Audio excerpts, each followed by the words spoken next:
ආයුෂ බොහෝ වේවා කියලා මගේ යාළුවන්ට මිත්‍රයන්ට මම කියන මුලින්ම ඔයගොල්ලෝ අද බලන්න යන්නේ වැටකොළු වගාව part 2. ඒ කියන්නේ වැටකොළු වගාවේ part 1 එකක් මං කරා වැටකොළු බීජ තවාන් දාන ආකාරය. ඒක බැලුවා නම් ඒකේ 2 එක තමයි මේක. මේක වැටකොළු වලට මම මැස්සක් හදනවා. මැස්සක් හදලා part 1 එකේ පැල කරපු බීජ පොඩි පැල වෙලා තියෙන්නේ අඟල් 4ක විතර පැල වෙලා තියෙන්නේ අඟල් 4ක දුසට. ඉතින් ඒ ටික මම ශේෂ්ත්‍රයේ හිටවනවා. ශේෂ්ත්‍රයේ හිටවනවා කියන්නේ ශේෂ්ත්‍රයේ හිටවන්නවා කියන්නේ බිමම නෙමෙයි හිටවන්නේ. පොට් එකේ තමයි හිටවන්නේ කවරේ. කවර හිටුවම ඒක ලේසි. ඒකයි කවර හිටවන්නේ. ඉතින් මම මේ දැන් කරන්නේ ඉතින් මැස්ස හදන එක. වැටකොළු වලට මැස්ස. එතකොට මම ඔයගොල්ලන්ට මේක මේ ඔයගොල්ලෝ බලනවා ඇති පොල් අතු වල පොල් අත්ත තියෙනවා නාර ටික තියෙනවා ඉරටු ටික කපලා ඉරටු ටික කෝ පොල් අතු විතරයි තියෙන්නේ මෙතන නාර ටික විතරයි තියෙන්නේ කියලා හිතනවා ඇති. ඒ කියන්නේ හොඳට බැලුව කෙනෙක් ඉන්නව නම් එහෙම පේනවා. පොල් අත්ත තියෙනවා ඉරටුත් නැහැ කොලෙත් නැහැ කියලා. ඉතින් ඔයගොල්ලෝ මගේ කලින් වීඩියෝ බලලා තියෙනවා නම් මම පොල් අතු අරගෙන පොල් අත්තෙන් ඉරට්ට කපාගෙන ඉරටුව මැෂින් එකට දාලා සුද්ධ කරගන්නවා. සුද්ධ කරලා ඉරටු අරගෙන ඉරටු මැෂින් එකෙන් සුද්ධ කරගෙන ඉරටු වෙනම විකුණනවා. පොල් කොලේ අරගෙන දානවා මඤ්ඤොක්කා වගා කරලා තියන් දෙන බිමට. ඒකට වල් වැවෙන්නේ නැහැ. ඒකේ නාරටි තමයි මේ අත්ත තමයි මේ තියෙන්නේ මැස්ස ගහන්නේ අත්තෙන්.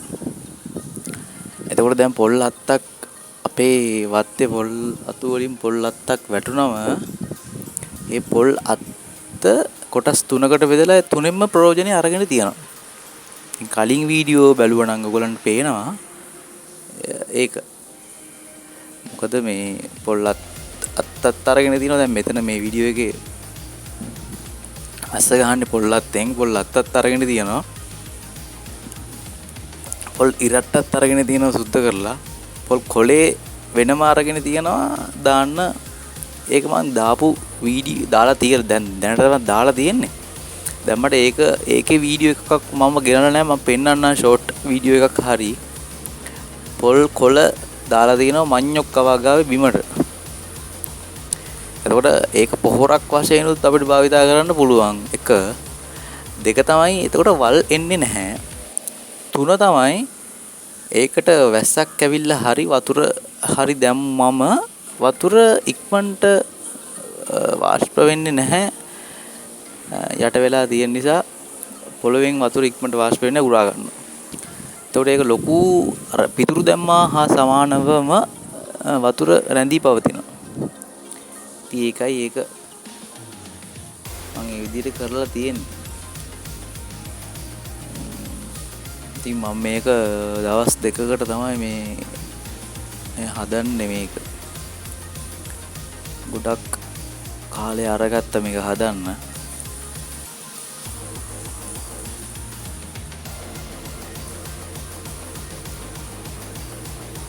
මේ දෙවෙනි දවස මේ දවසේ නම් නෝනත් උදව් වෙනවා මට මේක හදාගෙන යන්න. ඉතින් මම වෙනදත් කියනවා වගේ දැනට පවතින යුද්ධ ඉක්මනට ඉවරුනොත් හොඳයි.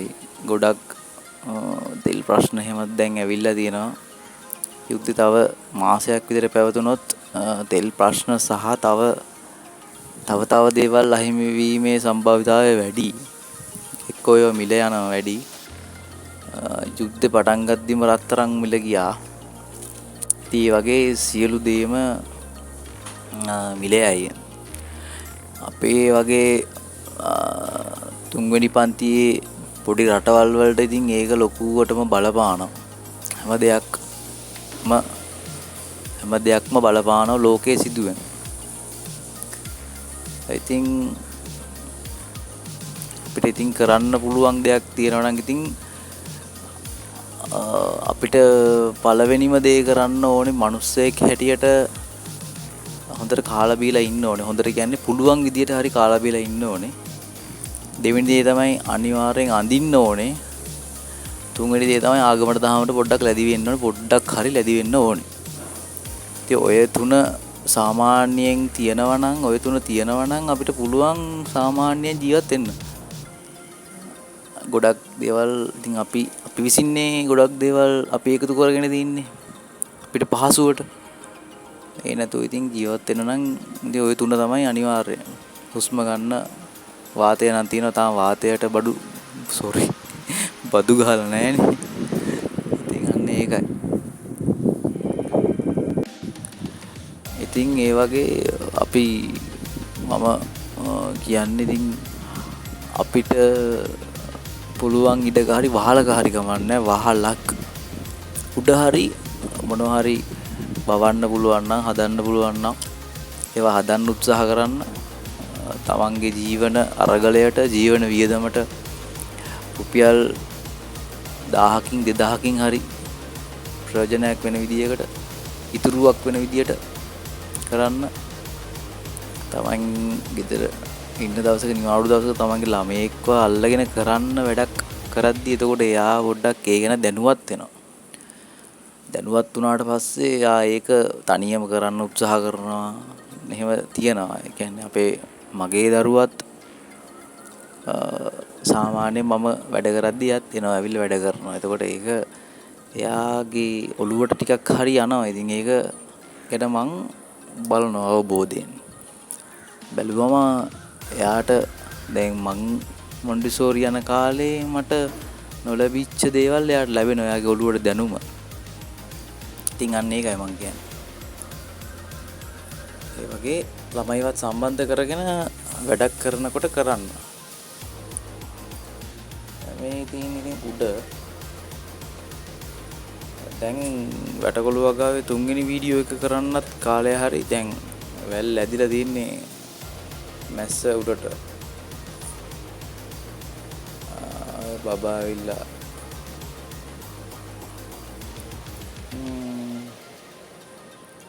තුන්වෙනි වීඩියෝ එකත් මම අරන් එන්නම්. මේක තමයි වැටකොළු වගාවේ දෙවෙනි වීඩියෝ එක.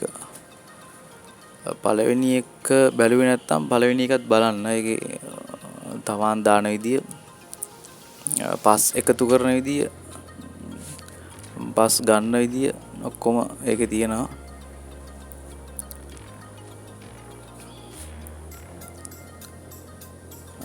පළවෙනි වීඩියෝ එක කරලා සති දෙකකට පස්සේ තමයි මේ දෙවෙනි වීඩියෝ එක කරන්නේ. එතකොට දෙවෙනි වීඩියෝ එක කරන්න සති දෙකක් යනකොට දිනපතා වතුර දැම්මා. හවස දැම්මේ තවානට වතුර දිනපතා දැම්මා. ඊට අමතරව ඒ පැල අඟල් 3ක් විතර පැල හැදිලා තිබ්බා. එතකොට වීඩියෝ එක අවසානයේදී ඔයගොල්ලන්ට බලන්න පුළුවන් පැල හැදිලා තියෙන ප්‍රමාණය. සති දෙකක් ඇතුළත කාලයක තුර. මං වැල් ශාක නෙමෙයි වැටකොළු කියන්නේ වැලක්නේ. වැල් ශාකයේ තවන් දැම්ම ඉරිදා දවසේ ඉතින් අපි නිවාඩු දවස සහ ඉරිදා ඕනම භෝගයකට සුබයි දවස. ඉතින් ඒකයි ඉරිදා දවසේ දැම්මේ.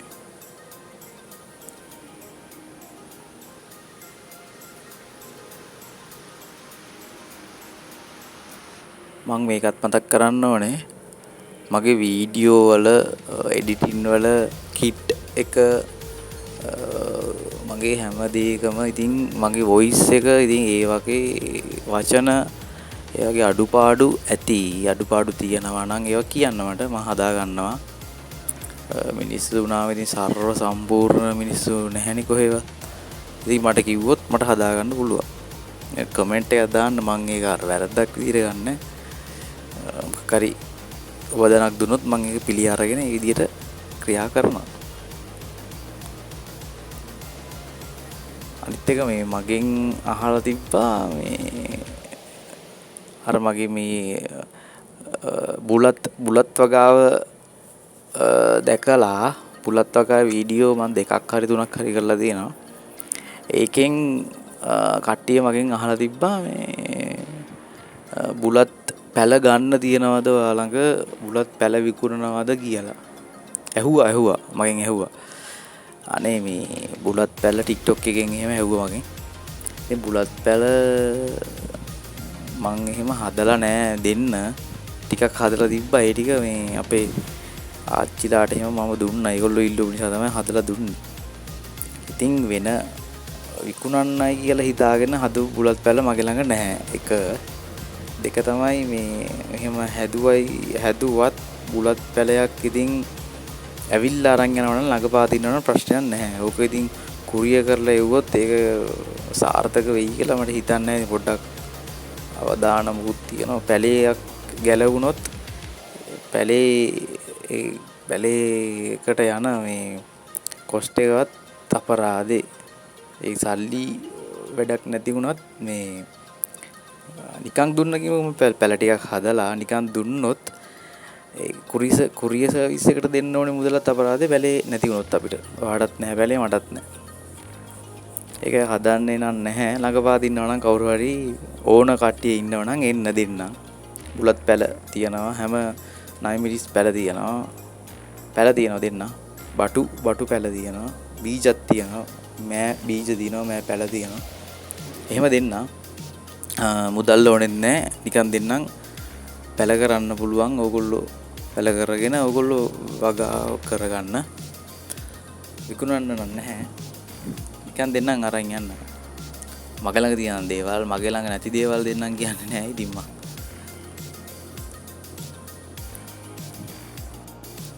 ඉතින් මේ හවස් වරුව තියෙන්නේ. හවස් වරුවේ ෆෝන් එකටම අවු වෙట్లా තියෙන නිසා පොඩ්ඩක් එළිය වැඩි. එළිය පොඩ්ඩක් වැඩි. එක පැත්ත උඩින් එළිය පොඩ්ඩක් වැඩි වෙලා තියෙනවා. බැඳගෙන යනවා. ඉතින් මම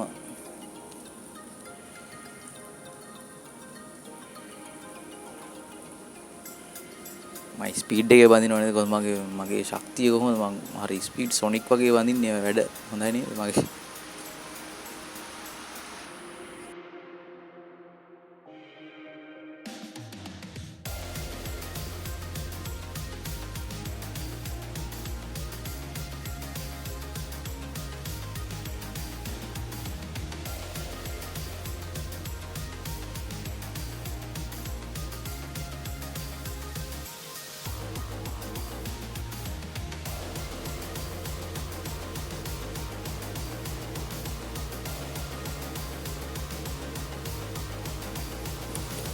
මම පොල් අතු සුද්ධ කරා. මං හිතන්නේ පොල් අතු 20ක් විතර සුද්ධ කරන්න ඇති. මගේ මට තියෙන කාලෙත් එක්ක 20ක් විතර තමයි සුද්ධ කරේ. ඉතින් සුද්ධ කරපු පොල් අතු 20ම අරගෙන උතන්ට බැන්දා. එකක්වත් අපතේ ඇව්වේ නැහැ. ඉතුරු ඒවා වේලෙන්න තිබ්බා. අර ඔළුව හරිය වේලෙන්න තිබ්බා ලිපට දාන්න. එතකොට කිසිම පොල් අත්ත වැටුණට පස්සේ කිසිම එකක් අපතේ යවල නැහැ. ඉතින් පොල්ලතු 20ම කපලා අරගෙන බැඳලා තින්නේ ඔතන. මදිත් උනා ඔය පස් පුරවනවා මේ පැල පොට් වලට. මම ඔය පොට් එකේ තමයි හදන්නේ ඒක. පොට් 5ක් අරන් තිනවා. දෙවෙනි ඕකේ තුන්වෙනි වීඩියෝ එකේ බලන්න තව පොට් ටිකක් ඔය ඉස්සරහා මේ හිටවල තියෙන ඉන්න නගින් නුත් තියලා තියෙනවා මම.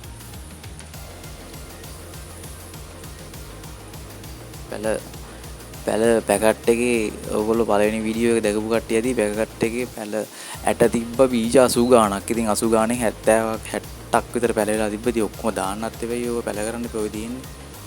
ඕක අඟල් 3ක් විතර දිගට වැවිලා තින්නේ. ඉතින් ඕක තමයි මම අරගෙන අර වගේ පැල කරන්නේ. ඉතින් මේ වීඩියෝ එක බලපු කට්ටිය ඉතින් මගේ channel එකට subscribe කරන්න, share කරන්න, බනින්න දෙයක් තියෙනවා නම් බනින්න, හොඳයි නම් හොඳයි කියන්න, කමෙන්ට් කරන්න, ලයික් කරන්න, TikTok එකත් follow කරන්න. බැලුවට ගොඩාක් ස්තුතියි. ඉතින් ඔහොම තමයි ඉතින් වැටකොළු වගාව part 2 එකත් ඉවර වෙන්නේ මේ ආකාරයට තමයි. part 3 එකත් ළඟදීම ගේනවා. part 3 එක ගෙනෙද්දී මං හිතන්නේ ඔය පළවෙනි මැස්ස ළඟටම වැවිලා තියෙයි. ඔය තමයි final look එක. මැස්ස ඔය විදිහට තියෙන්නේ. පැල ටික ඔය විදිහට තියෙන ලං කරලත් පෙන්නන්න. පිටිපස්සේ තියෙන්නේ මගේ 9 මිරිස් වගාව. තියෙන්නේ පැල ටික ඔක්කොම. ඉතින් බැලුවට ස්තුතියි.